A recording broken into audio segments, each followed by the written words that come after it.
संतोष का भाव व्यक्ति को वास्तविक स्वतंत्रता की ओर ले जाता है। जब व्यक्ति अपनी स्थिति, कार्य और जीवन के प्रति संतोषी होता है, तब वह किसी बाहरी चीज पर निर्भर नहीं रहता।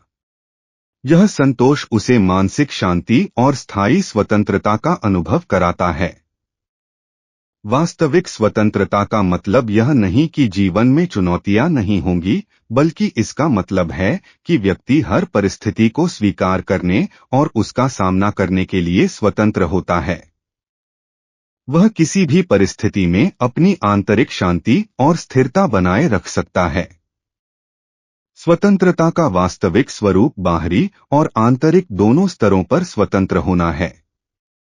बाहरी स्वतंत्रता व्यक्ति को जीवन में अपनी राह चुनने की शक्ति देती है, जबकि आंतरिक स्वतंत्रता उसे मानसिक और भावनात्मक शांति और संतुलन में रहने की क्षमता देती है। आध्यात्मिक स्वतंत्रता सबसे उच्च स्तर की स्वतंत्रता है, जहां व्यक्ति अपने अस्तित्व के गहरे सत्य को पहचानकर जीवन के सभी बंधनों से मुक्त हो जाता है। विचारों को बिना किसी प्रतिक्रिया के देखना एक मानसिक और आध्यात्मिक प्रक्रिया है, जहां व्यक्ति अपने मन में आने वाले विचारों का केवल अवलोकन करता है, लेकिन उन पर तुरंत प्रतिक्रिया नहीं देता। यह एक अत्यधिक जागरूकता की अवस्था होती है, जिसमें व्यक्ति विचारों से प्रभावित हुए बिना अपने जीवन में सही निर्णय लेने और अपनी दिशा तय करने में सक्षम होता है। इसे ध्यान और आत्मजागरूकता से जोड़ा जा सकता है। हमारे मन में लगातार विचार आते रहते हैं और अक्सर हम उनके साथ बह जाते हैं। लेकिन विचारों का अवलोकन करने का मतलब है कि हम उन्हें बिना किसी प्रतिक्रिया या निर्णय के देखें।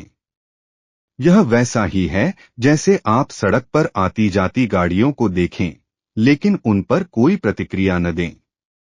जब हम ध्यान करते हैं या अपनी चेतना को जागरूक बनाते हैं, तो हम अपने मन में आने वाले विचारों को देखने की क्षमता विकसित करते हैं।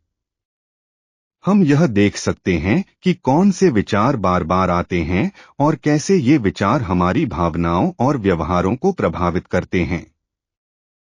जब हमारे मन में कोई विचार आता है, हम उससे जुड़ जाते हैं, मानो वह हमारी असली पहचान है। लेकिन विचारों से दूरी बनाने का मतलब है कि हम उन विचारों को हमारी असली पहचान नहीं मानते। हम समझते हैं कि वे बस अस्थायी मानसिक घटनाएं हैं। यह एक प्रकार की मानसिक दूरी होती है, जहां हम विचारों को बिना किसी व्यक्तिगत रूप से जोड़ने के देखते हैं। उदाहरण के लिए, अगर मन में कोई नकारात्मक विचार आता है, तो हम उसे केवल एक विचार के रूप में देखते हैं, बिना यह माने कि यह विचार हमारी वास्तविकता है। अक्सर हम अपने विचारों के आधार पर तुरंत प्रतिक्रिया देते हैं। उदाहरण के लिए, अगर कोई नकारात्मक विचार आता है, तो हम तुरंत उदास हो जाते हैं, या अगर कोई क्रोधपूर्ण विचार आता है, तो हम उस पर क्रोधित हो जाते हैं।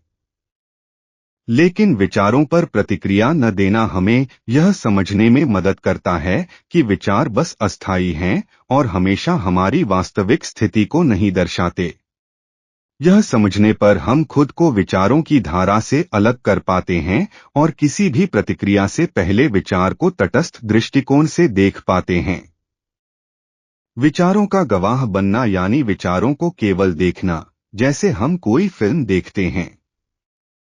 हम इसमें भाग नहीं लेते, हम केवल उसे देखते हैं।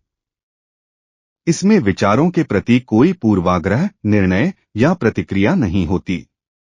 जब हम गवाह की स्थिति में होते हैं, तो हम अपने विचारों को अनुभव करते हैं, लेकिन उनके साथ भावनात्मक या मानसिक रूप से जुड़ते नहीं हैं। यह हमें एक प्रकार की आत्मनियंत्रण की अवस्था में लाता है। जब हम विचारों का केवल अवलोकन कर रहे होते हैं और उन पर प्रतिक्रिया नहीं दे रहे होते, तब हम अपनी आंतरिक शांति बनाए रखते हैं। इस अवस्था में हम अपनी वास्तविक बुद्धि और विवेक से निर्णय ले सकते हैं। इसका मतलब यह है कि हम विचारों के प्रभाव में आकर अंधाधुंध निर्णय नहीं लेते, बल्कि पहले विचारों को देखते हैं, फिर समझते हैं कि कौन सा विचार सही है और कौन सा विचार केवल एक क्षणिक भावना है।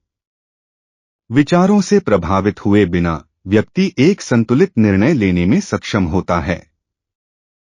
वह यह समझता है कि हर विचार पर कार्रवाई करना जरूरी नहीं है।